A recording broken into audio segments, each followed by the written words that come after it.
Imagine you're a business owner relying on a dozen different software programs, each one disconnected, more expensive, and more complicated than the last. It can be incredibly stressful, right? Now, picture Odoo. Odoo brings all the tools your business needs into one simple platform. CRM, accounting, inventory, manufacturing, marketing, HR, and more. All seamlessly connected. Everything works together, giving you the peace of mind that your business is running smoothly from every angle. Odoo's open source applications are user-friendly and designed to scale with your business, saving you time and money. Say goodbye to juggling multiple platforms and hello to efficient, integrated management. Stop wasting resources on complicated systems and make the switch to Odoo today. Visit odoo.com, ODOO.com, and discover how Odoo can simplify and streamline your business operations. Odoo, modern management made simple. You might already know how one small shift in thinking can lead to extraordinary change. Imagine receiving insights that can inspire your next big breakthrough. That's exactly what you get when you subscribe to Paper Napkin Wisdom's newsletter. Go to papernapkinwisdom.com and join us today. Welcome to Paper Napkin Wisdom, where we share pearls of wisdom shared by some of the world's top entrepreneurs, leaders, and difference makers. Here's your host, Govind Jayaraman. Hi, I'm Govind Jayaraman, and this is Paper Napkin Wisdom, episode 237 of our journey into leadership, mindset, and the simple truths that shape extraordinary lives. What if the very thing you've been trying to avoid is actually the path forward? In this episode, I sit down again with Dr. Heidi Hanna, a globally respected expert in neuroscience, stress, and resilience. Heidi has spent her life studying how our brains process pressure and how we can flip the script and use it as fuel instead of fear.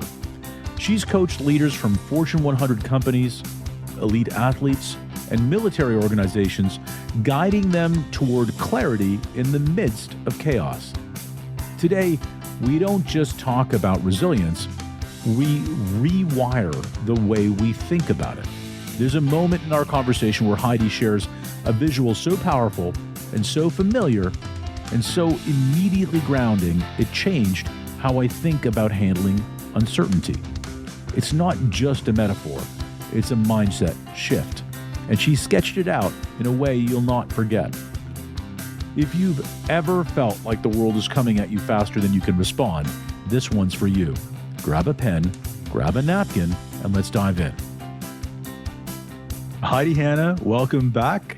Three-peat, back to Paper Napkin Wisdom. Excited to have you back here.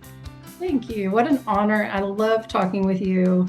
And I'll take whatever excuse, a podcast, meeting up in our many, many travels, but it's been a while. So it's lovely to see you. You look fantastic. So do you. Yeah, you look great. And you seem very, very chill, very you, which is really nice to see. And absolutely for everybody listening, Heidi is in rare air in Paper Napkin Wisdom world. There are two other people who have ever been on Paper Napkin Wisdom 3 or more times. Heidi is one of them, clearly one of my favorite people.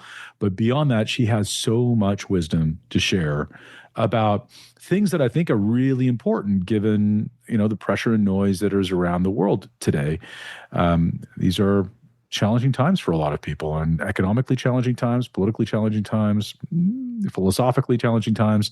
And I think that everybody could use a little grace right now. And I think this is a very important subject. So thank you for sharing this with me. Thank you. So Heidi shared a paper napkin. And for those of you who haven't seen it, you have to get it online and check it out. And don't just listen to it. But she says, you can't stop the waves, but you can learn to surf. And in the top right corner, there's a beautiful sun, and there are some waves in the bottom left. Why did you share that with me? Oh, gosh. That I have to give credit. I believe originally the saying came from John Kabat-Zinn, who was one of the kind of pioneers of mindfulness meditation, has done a lot of great research and really kind of opened up the Western world to what has become such a key tool in my tool belt, that's for sure. But it also hit me organically. So it was really interesting that turns out, someone else had said this concept previously during COVID. And I have a little nod to that today with my hat on, because I always feel a little silly showing up for a video podcast with a hat on. But going back to COVID and those times where kind of anything was accepted, a lot of it for me was I couldn't get my hair done, couldn't get it colored, the grays start poking out. And now, gosh, I just turned 50, so lots of grays poking out. And even though it's not COVID, life is still messy and challenging. And it was one of those days where I'm getting my hair done this afternoon. Not ideal. What am I going to do with that? And something I've learned a lot, even recently, is that the challenges that we face hold so much information and opportunity for things ahead. And one of the best things we can do is actually use those to our benefit. I can think of speaking engagements I've done where the sound didn't work or the fire alarm went off during a guided meditation. And instead of letting it stop us and frustrate us and get into our negative self-talk about it, it's like, what's the lesson in this? There's always a lesson in everything that we go through. And the more challenging, the more beautiful the lessons can be. I'm also careful to say that it doesn't mean those things are good. I'm not being dismissive, although I do often bring my rose-colored glasses to my presentations. I'm not suggesting that we all walk around in la la land, but that we investigate what life has to teach us. So that notion, during COVID, I lived in San Diego at the time, and I love the ocean, although I don't like going in the ocean, which is a whole nother story. But I would go down and just sit and watch these waves. There's this beautiful space in La Jolla where these rocks go out. So I'm literally like out in the waves, and I'm laying there trying to ground myself and noticing the power of these waves that continue to come. And it was that idea that stress and challenge and change has energy and information that we can use to propel us forward if we're willing to do that and kind of become a stress detective of sorts. And so I think that's something I've always tried to do, and the challenges I've had, from a very early age with anxiety and depression and panic disorder, trying to figure out what's in this for me. And then ultimately, is there something that I can use to help others? Which is also a really key point, which is when we can use it to help others and lift others up, there's a real contagious effect. And we know that nowadays, probably one of the biggest epidemics that we face is the epidemic of loneliness. So how do we take what we're going through and not ignore it, but really look for those lessons, balance them out with what's good in life, because we can always find something to be grateful for, but then also share that with others. The idea of not trying to fight against the waves that are coming, but learn how to use them to propel us forward like a surfer would do if they were surfing the waves. It's amazing. Not surprisingly, I've got a page of notes already from your preamble. So I want to go back for a second, and you said the challenges we face create or contain information and opportunity, and I think that many times I'm probably more focused on the opportunity than the information. And I really like that you talked about information and opportunity. How do we make sure that when we're being a stress detective, I love that term that you use, is when we're being a stress detective, how do we make sure that we're looking for the opportunity and the information as opposed to just jumping to solutions? Because I'm like, let's say solve it. Let's go, right? You and my partner are the same in that for sure. And you had a chance to interview him, which was wonderful. But, for him, it's like, if there isn't a solution, if there isn't something to fix, then why are we even talking about it? For me, I guess it's curiosity. I think curiosity is something that we can cultivate by doing things in our life that allow us to be curious. But I think that it's really like the wonderful saying by Viktor Frankl that in between stimulus and a reaction is a space and that is where we have the opportunity to respond instead of react. That was a really bad job of reciting exactly what he said, but that's my interpretation of it. And I think that's something that we all struggle with, because we do live in a world that is so fast-paced and so focused on opportunity and success and how are we contributing. It's very difficult to build in that time and space to be quiet and to pause. So for me, it's kind of proactive and reactive. Proactive meaning that we have to intentionally build in moments of pause and get comfortable with that pause. Specific example, hadn't really thought about it ahead of time, but before we started our discussion, I knew you were back to back to back today. And my sense was that guy needs to go to the bathroom, like I would. So rather than rush into it, try to get it done so you can hopefully have time before the next thing starts, it's really the benefit of what we bring in our discussion is the energy we bring to the time that we have. So if we push time as the focus, we really can't be fully present, and the outcome isn't as good as it could have been.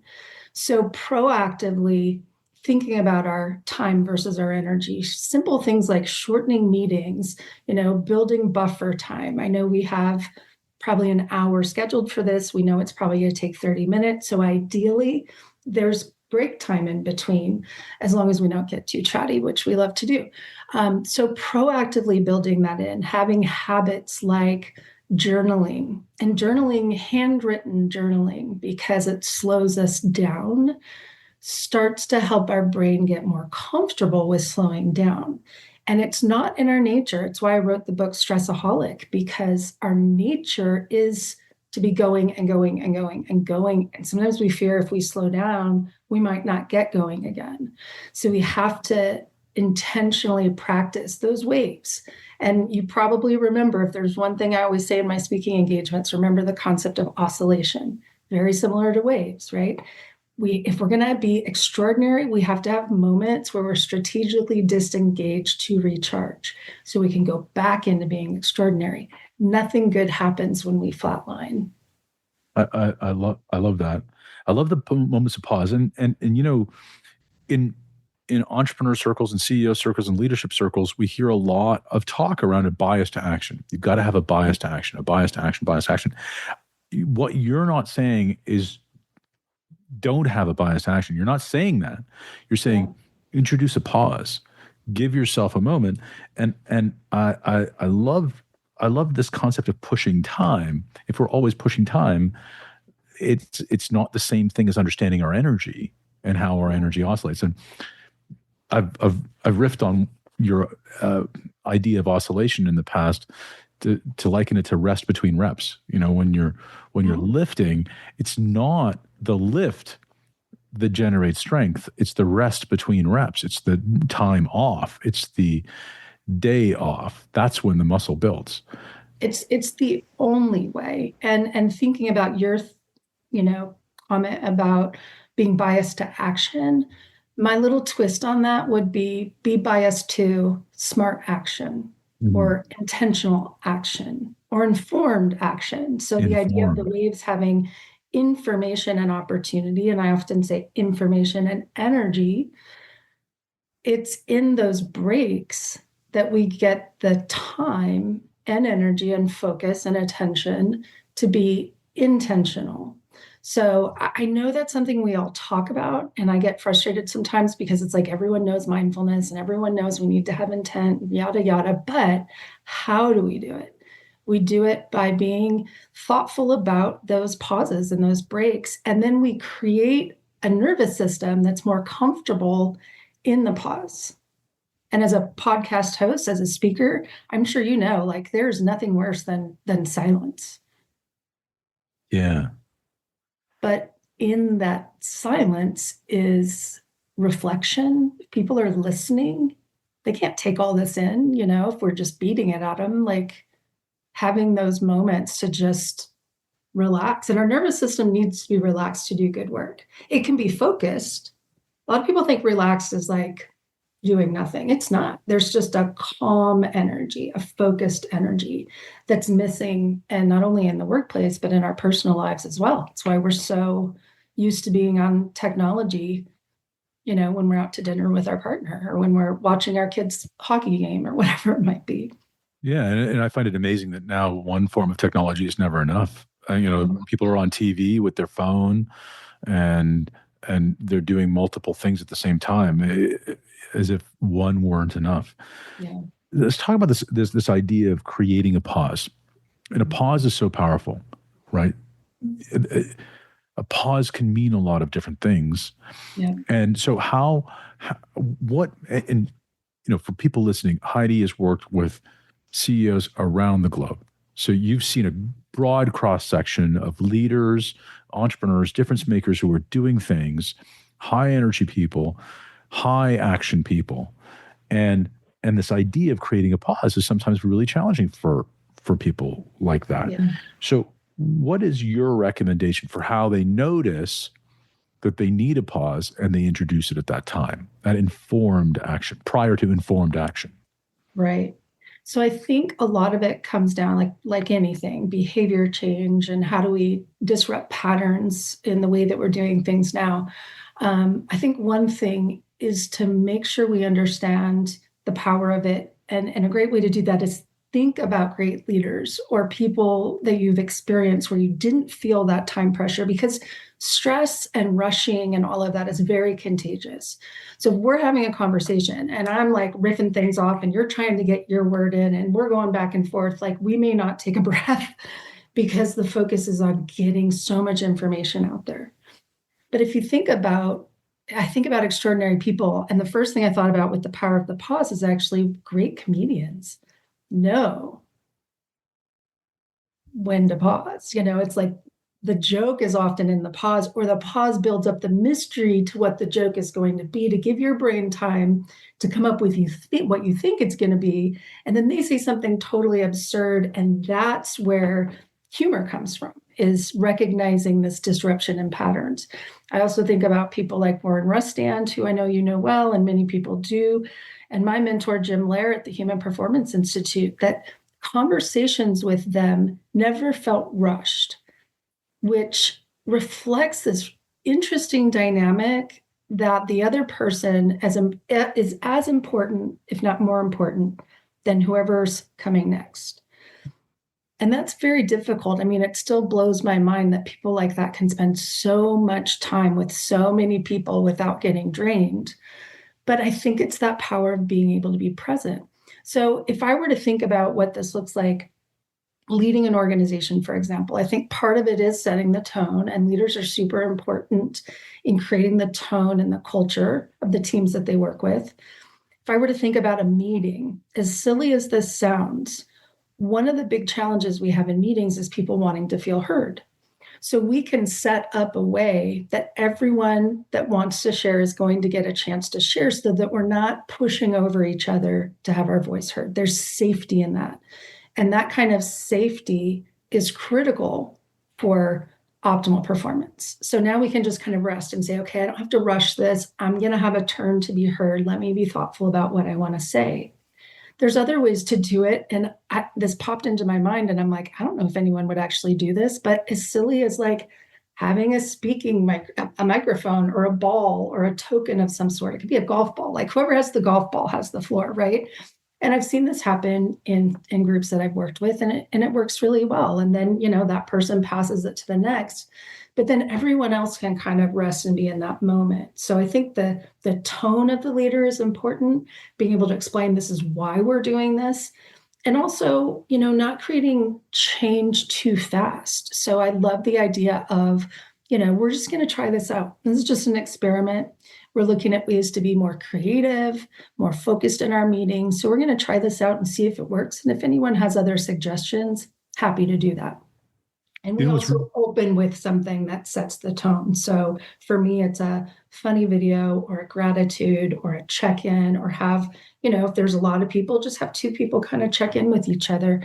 As much as we can get people to speak and feel a part of something, they're going to be more engaged and their nervous system will be more relaxed. I think that's I think setting the tone is so important because it goes back to what you said at the beginning. Stress is contagious, but isn't calm contagious too? Isn't, respect and pace is contagious, whether it's super high or super low, and they both have gravity, right?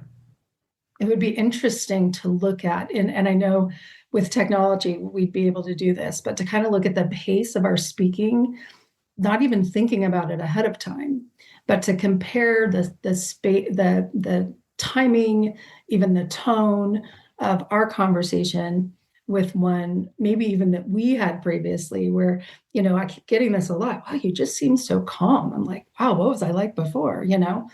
But there's a shift that people can feel. And and I almost hesitate to say this, but unless someone is truly clinically a psychopath that doesn't have empathy, our nervous systems are hardwired to feel what other people are feeling because it's a signal of safety. So if you're feeling stressed, my nervous system is hardwired to sense that because there must be something in our environment that's causing the stress that could be dangerous to me. Of course, our nervous system was hardwired before Zoom meetings, but still there's that effect, especially when we're in the same space.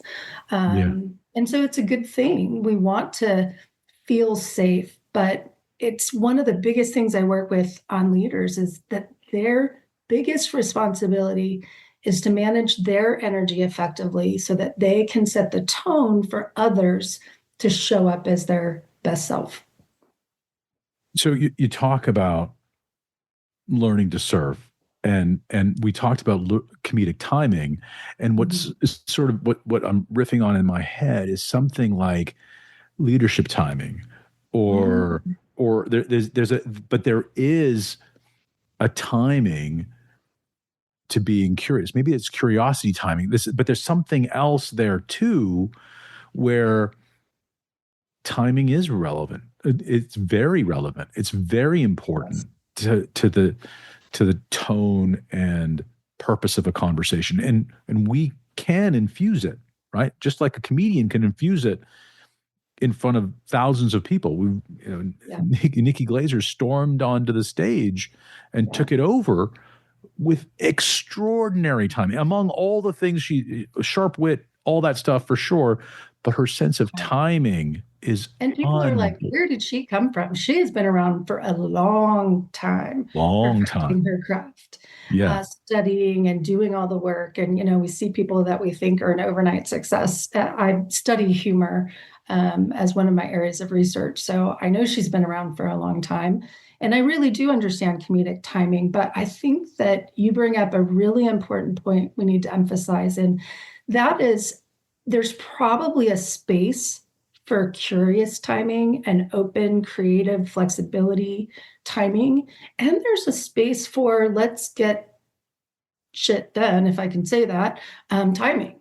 Because if I'm going into a situation where, there are things that need to get done and we are on a deadline, and I have someone saying, we're going to pass around the ball and have a discussion, that's going to make me pretty stressed out, actually. So I think even that, there's an oscillation in that, in making sure we have those opportunities to slow down. And then also, when it's necessary, have a structured agenda and, make sure we're really optimizing our time and moving forward into action.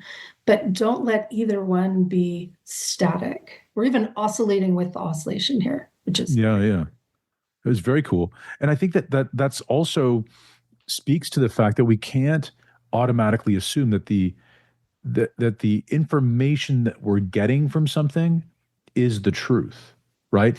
We might detect somebody as being agitated for some reason and think that has something to do with what we just said or what we just did. But that's where I think your point that the way we understand the information and opportunity is to face that with curiosity, because if we face it with curiosity, we naturally understand, hey, I noticed that that's not sitting well with you. Can we talk about why? So important. curiosity has been one of the most wonderful things that I've researched and try to incorporate, but would love to focus more on, because when the brain is in a curious state, it is open, it's moving towards something. So in my TED Talk, where I talk about why I don't like going into the ocean, I mentioned that every time I get by the water, I literally hear the sound of the Jaws soundtrack. And it's happened since I was a little kid. I'm not even afraid of sharks. I'm just afraid of anything that I can't see that's going on, So, but that impact of that was so strong. I could not go. I'd love to swim. I love going in swimming pools, but would not go in any sort of like open water, natural water, until I decided to start looking for rocks.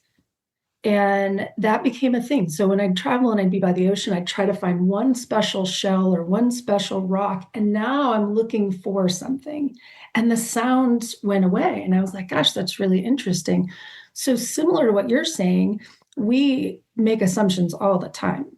And one of the powers of having that pause is to think about what else could be a factor. I mean, as a speaker, how many times is someone getting up and leaving and it's like, oh my gosh, they hate my session, or someone looks like they're falling asleep, or someone looks upset at something we had. I can't believe the amount of self-talk that goes on in my brain when I'm giving a talk. I'm like, how am I even speaking when I'm thinking about this, right? Right. But most of the time, it doesn't have to do with us. And if it was something that we said, it may have triggered something from, their own life. They may be dealing with something that there was a word that we said, or it could be someone else's body language next to them, or a text that they just got that's disturbing. There's so many things. So if we're in a situation where we can be curious about it, what a gift to be able to say, I see you, I sense something is going on, would love to hear more about that. We don't always have the time to do that, but there's something really powerful in that exchange. And again, people feel seen and heard.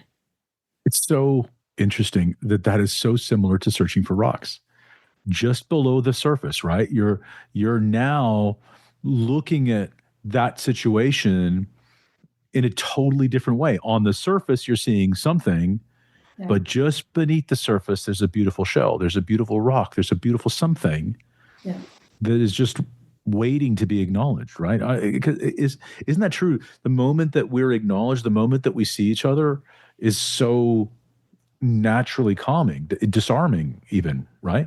It's so powerful, and it is so uncommon. It's so uncommon that I find that the more in tune you get with this, the more you actually can feel alone, because you realize that most people aren't kind of living in that space. Most people are putting out fires all the time, and there's no judgment in that. I mean, I feel blessed every day, and I write in my journal to have the space to be intentional about who I want to be and how I want to show up. But there were times in my life that it literally was like, how am I going to pay the bills, and how am I going to navigate this illness or whatever's going on? There are moments of trauma in our lives, and we have to respect that. But once we can create the time and space, then we can look into it. And the same applies to stress. It's part of what I call my stress mastery formula. And that is to assess and then appreciate and then adjust. Most people assess and then adjust, and you're missing the special sauce in my mind, because when you assess what's really going on that's causing you this feeling of stress, which ultimately is just feeling like you aren't enough or you don't have enough for what's needed, that's the gap between demand and capacity. When you assess what it is, the next step is to appreciate the value that's at stake. And that can take a little bit longer. But what that does is allow the curiosity to say, what's really at stake here? Is it my sense of self? Is it my safety, my finances, my health, my family? There's a million things.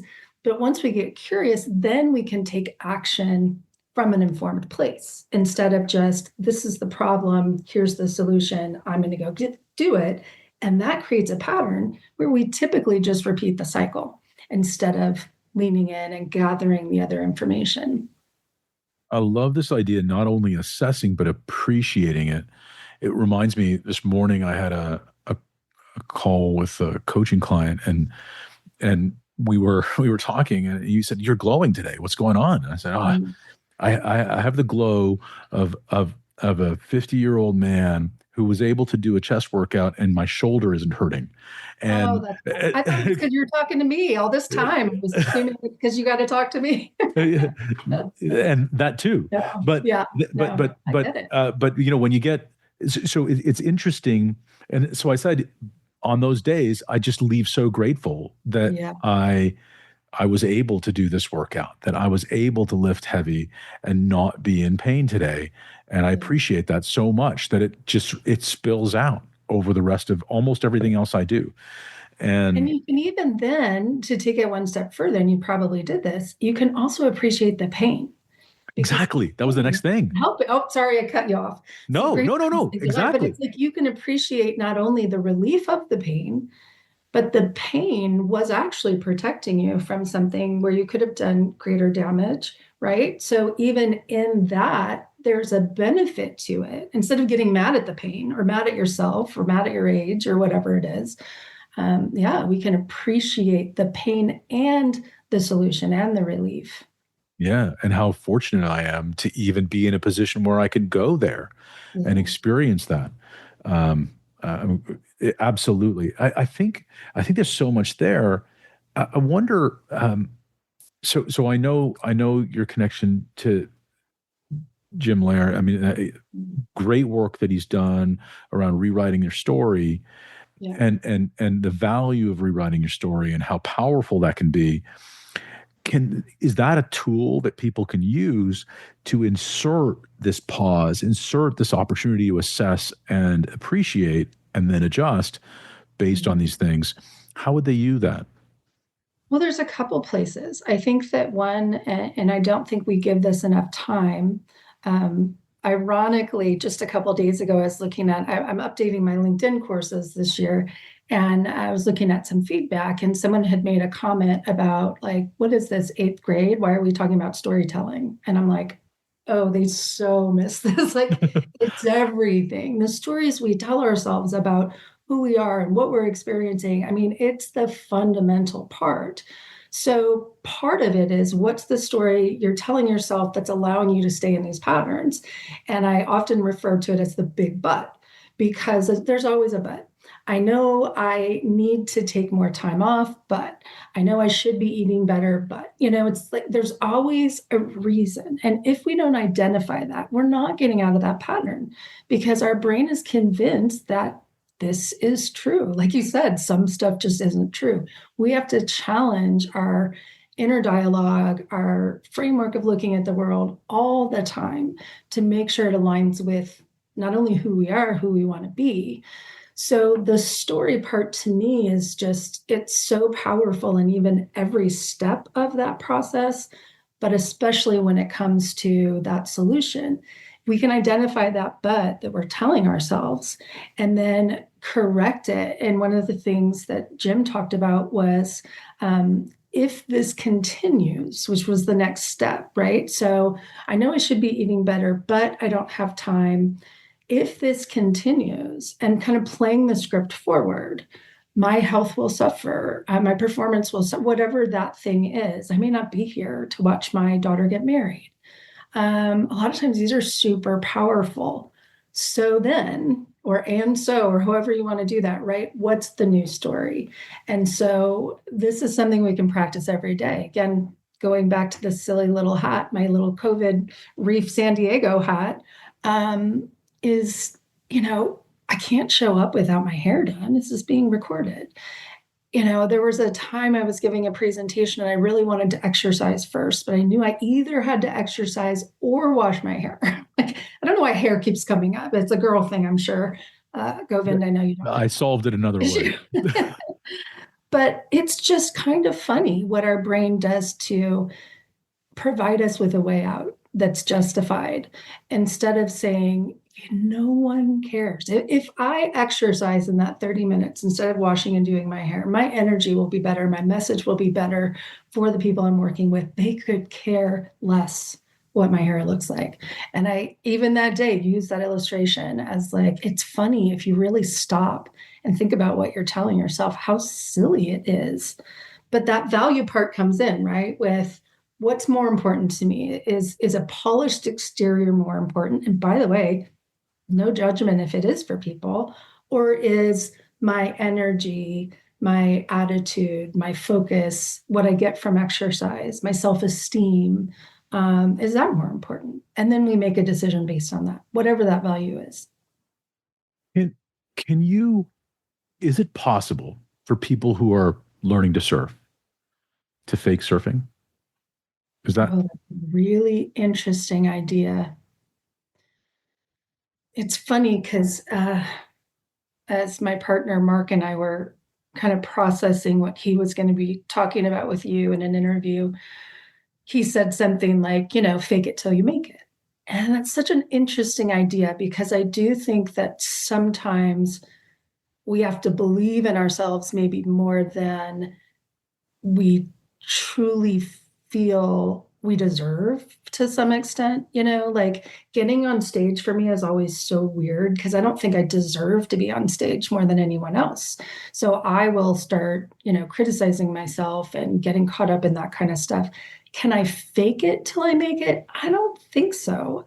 I think that I can take steps in the right direction, but I still think that, again, it's kind of like, look at what the waves have to teach you. If you fake surfing, you might be able to stop from drowning, or you might, but you'd still have to find some solutions to improve yourself ultimately if you wanted to be a surfer. It's why so many people don't take on big challenges. Being an entrepreneur, starting a business, putting yourself out there, there's a lot of negative criticism. There's a lot of hardships that we go through in that people don't understand until they do it. So I don't think you fake it till you make it from an ignorant place, but I think that you can believe in your potential to keep learning and to be honest about that. For the longest time, when I started presenting, which was something I never wanted to do, my go-to was just to say, that's a great question, and I don't have the answer, but I'm going to find it for you. And so I always saw that not as a threat to me as the so-called expert, but as to someone on a journey with someone else. And I would always follow up on that. And I knew that over time, that would help me get to this place where I would have more information to share. So I don't know. I mean, it's an interesting idea. I think we unfortunately live in a world with a lot of fake stuff and fake people. And so it's not something that I would encourage, I guess, from where I'm sitting right now. Yeah. And I think it's really, I think it's really important that people hear that, because the words you chose were really careful. You can learn to surf. Learning doesn't mean mastering. Learning doesn't mean being perfect. Learning doesn't mean knowing. Learning means learning. It means asking questions, being curious, not knowing the answer. And I've always loved that about being in a room where you're speaking, Heidi, because when you're doing that, if you don't know something, you empower the room by saying, I don't know the answer to that, but I'm going to look into it and come back to you. And you're sincere about that. It's not lip service. Yeah, and I will just say again that the key to all of this is neuroplasticity. And that's a fancy word for the fact that the brain changes and adapts. It adapts in good ways, it adapts in bad ways. Learning is the key to that. Learning, curiosity, creativity is the key to keeping our brain growing in ways that we want. It's the key to longevity. It's the key to resilience. It's the key to everything. So I think having that mindset and doing as much as you can to keep that top of mind, any sort of creative activities, and slowing down. And the story has to be that this is as important as anything else. That's where story comes back. So it's not that downtime is lazy. Or, if I'm choosing to go to the gym instead of choosing to be with my family, that's a bad choice. What I'm really choosing is to go to the gym to be a better parent or friend or whatever it is for the people that matter most to me. So story is really powerful in that. Yeah, and I think you addressed that in an earlier napkin where you talked about putting your mask on. Heidi, I'm so grateful for the time that we share. I'm grateful for the previous paper napkins, and this one I'm very grateful for our conversation. And in that gratitude, paying forward, John Rulin passed away earlier this year or late last year. And he gave to us in our first season of Paper Napkin Wisdom a great napkin, What You Appreciate Appreciates. And in honor of him and paying forward that legacy, we've been asking every guest to end with something you appreciate, somebody you want to shout out, any gratitude you want to give into the world. What would that be?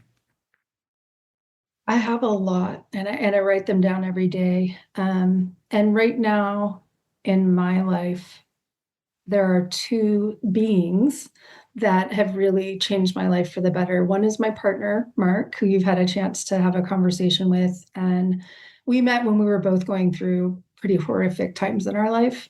And so it's just been a wonderful journey now, over 4 years together, and every day is fun. And the other one, and I say being, is anyone who knows me, if you follow me on social media, you know who I'm going to say, my cat buddy. Best decision I've ever made. I live alone. I've lived alone most of my life. I struggle a lot with loneliness and depression. And this cat is just such a gift from God. He makes me laugh. He keeps me curious. He makes me feel loved. And, there's a lot of great research about pets. And one thing that's key in that's kind of funny, is that in order to get the benefit of having pets, you have to treat them like part of the family. So if anyone needs a good example of that, you can look at my social media. Yeah, that's very true. Pets have always been a part of our family, and we've always been grateful for them as well. Thank you, Heidi. Thank you. And just like that, another napkin, another shift in perspective. Thank you, Dr. Heidi Hanna, for joining me in this deep and thoughtful conversation. Heidi brought not just research and credentials, she brought presence, heart, and honesty. She gave us permission to look at stress not as something to eliminate, but as something we can befriend. And maybe that's what you needed to hear today. Stress isn't the villain. It's a signal asking us to pay attention. True resilience isn't about being tough. It's about learning to respond in rhythm, not reaction. High performance without high recovery leads to burnout, not brilliance. And burnout often hides behind the mask of accomplishment. One of the best ways to heal is to help. Resilience isn't built alone. Now, maybe you're wondering how to make this real for yourself. Maybe you're imagining what it might feel like to be in more control, not of the world around you, but of your response to it. And you may even be starting to realize that you've been trying to stop the waves, when what you really need is to learn how to ride them. Here's what I invite you to do next. Grab a napkin, a real one, and write down what your biggest insight from this episode was. Then share it with the world using the hashtag #PaperNapkinWisdom. There's a power in putting pen to paper. There's a clarity that comes from writing things down. And there's momentum that starts the moment you share that idea with someone else. If this episode helped you think differently, helped you feel seen, or helped you find your next move, subscribe, leave a review, and share this with a leader you care about. You never know who's quietly wrestling with overwhelm and may need exactly this message today. And don't forget, the Paper Napkin Wisdom podcast is more than a show. It's a community of entrepreneurs, leaders, and difference makers committed to turning small insights into big outcomes. Because when we focus our energy, align with our values, and act with intention, we don't just survive the storm, we learn to surf. Make it a great day.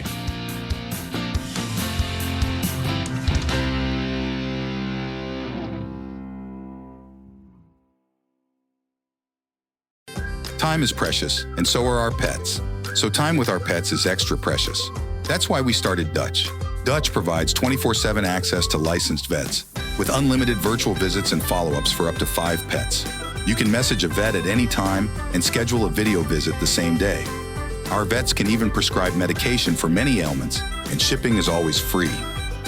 With Dutch, you'll get more time with your pets and year-round peace of mind when it comes to their vet care.